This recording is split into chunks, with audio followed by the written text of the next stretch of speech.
Je pense sincèrement que l'une des bénédictions les plus sous-cotées et les plus négligées dans ce monde, c'est le fait d'avoir une bonne santé. En qualité d'ancien grand malade, je peux vous confirmer que l'une des plus belles richesses que nous avons sur la terre, c'est la santé. Tu sais, tu peux avoir tous les problèmes du monde, avoir de sérieux problèmes. C'est le jour où tu vas avoir un problème de santé, tu vas te rendre compte qu'en fait, tu n'as qu'un seul problème. La santé. C'est l'une des richesses les plus silencieuses, les plus précieuses, les plus dangereuses, les plus délicates qu'on possède. Mais malheureusement, les hommes négligent ça. Je ne dis pas qu'on n'a pas de problème. Effectivement, on a des problèmes. Mais si tu as un problème de santé, c'est là que tu vas te rendre compte que tes vrais problèmes commencent maintenant. Vous savez, on est passé par des endroits. On a rencontré des personnes qui parlaient avec arrogance, avec suffisance. On voyait des personnes qui criaient, « Tu sais qui je suis? Je vais te créer des problèmes. Je vais te faire vivre un enfer. » Le jour où les personnes sont bien malades, c'est là qu'ils se sont rendus compte qu'elles ne sont absolument rien. Je vous dis, le fait d'ouvrir ses yeux le matin et d'être en bonne santé, d'être capable de vaquer à ses occupations, de donner des commandes à son corps et puis son corps l'exécute sans qu'il y ait des blocages, c'est l'une des plus grandes bénédictions au monde. C'est pourquoi je dis quelqu'un qui a la santé ne peut pas dire que cette personne est pauvre. Elle doit juste se dire, je n'ai pas encore eu l'argent, mais la richesse seulement je l'ai en moi. Je veux vraiment, en parlant de cette vidéo, dans cette vidéo, donner un message d'espoir à toutes les personnes qui sont malades, qui ne croient même plus en leur guérison. Vous savez, tout le monde peut guérir. Moi, je faisais 27 kilos. Ils m'ont diagnostiqué une maladie chronique. C'est-à-dire, même les médecins, les experts étaient pessimistes en voyant mon cas. J'ai été mis au CHU et il y a un endroit qu'on appelle le peut-être. C'est-à-dire, on n'est pas très sûr que tu as sorti, on te balance là-bas. Ils m'ont placé aux urgences, au départ. Il n'y avait même pas de moyens pour payer mes ordonnances. À côté de moi, il y avait un monsieur. Tu sais, quand quelqu'un est riche, tu vois, tu sais. Autour de lui, il avait des enfants, il avait des personnes. Et il y avait plein de médecins autour de lui. Les factures viennent, ils payent. Les factures viennent, ils payent. Les factures viennent, ils payent. Moi, je suis dans mon coin. Une facture est venue, deuxième facture. Mon cher, mon père est en train de réfléchir à comment il va nous faire sortir des urgences pour m'envoyer dans un autre endroit parce que ça coûtait trop cher. Le monsieur là, nos regards sont croisés. Il était à côté de moi. Il est décédé sous mes yeux. Je suis sorti du CHU. Je suis tombé grièvement malade au Ghana. Ils m'envoient à l'hôpital de Koué. Je me suis retrouvé au milieu des gens. Tout le monde me regardait, ils étaient étonnés. Je suis sorti de là. C'est ça des maladies qui étaient lourdes. Et en ce moment, c'est-à-dire, même marcher 5 mètres, c'était difficile. Me laver, c'était compliqué.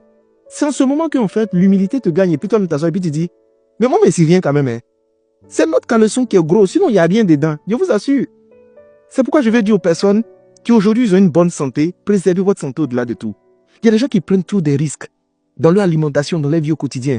Tu es jeune comme ça, tu marches, tu es essoufflé. Tu fais pas de sport. Tu te nourris mal. Tu ne dors pas. Tu es en train de chercher l'argent en longueur de journée. Tout l'argent que tu cherches, c'est pour la santé. Le jour où tu vas perdre la santé, tu vas courir maintenant chercher l'argent. Voici le problème des hommes. Fait que les hommes, ils abandonnent leur santé puis ils courent après l'argent. Et quand ils trouvent l'argent, ils utilisent ce même argent pour venir courir après leur santé. Aujourd'hui, tu as la santé, rends gloire à Dieu. Quand tu te lèves le matin, tu ouvres les yeux, rends gloire toujours à Dieu. Merci de m'avoir accordé la santé. Si j'ai la santé, c'est qu'il y a espoir pour moi. Et préserve cette santé. Le corps est rancunier. Tout ce que tu infliges au corps, il garde la facture, il va te faire payer 5 jours. Il y a des gens, en fait, qui pensent qu'ils sont courageux. Non, moi, je fais 3-4 jours, je dors pas. Non, je cours ici, moi, bon, il me cherche. Tu n'es pas en train de chercher, tu es suicidaire. Tu es en train de te détruire à petit feu.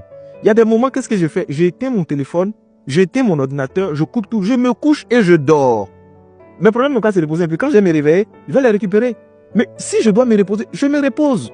Chercher l'argent, c'est bon. Augmenter ses chiffres, c'est bon. Mais la santé, ne jouez pas avec. Votre programme de sport, ça doit être quelque chose d'indiscutable.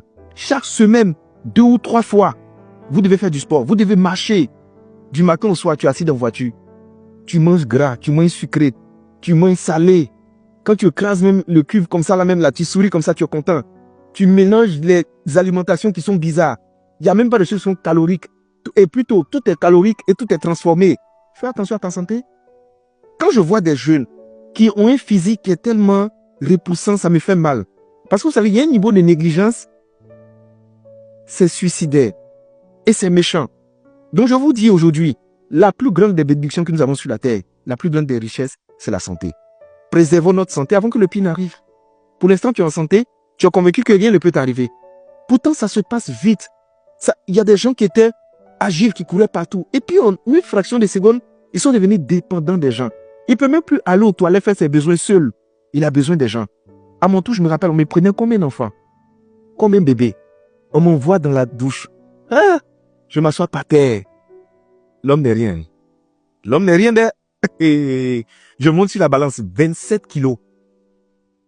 T'as dit, je suis anémié, je suis devenu blanc. On voit mes veines comme ça. C'est pourquoi quand souvent je suis là, j'ai décidé d'être humble, de respecter les gens, de croire en Dieu et de vivre vraiment caché sans faire du mal aux gens, quoi. Parce qu'en vérité, on parle beaucoup, mais on n'est absolument rien.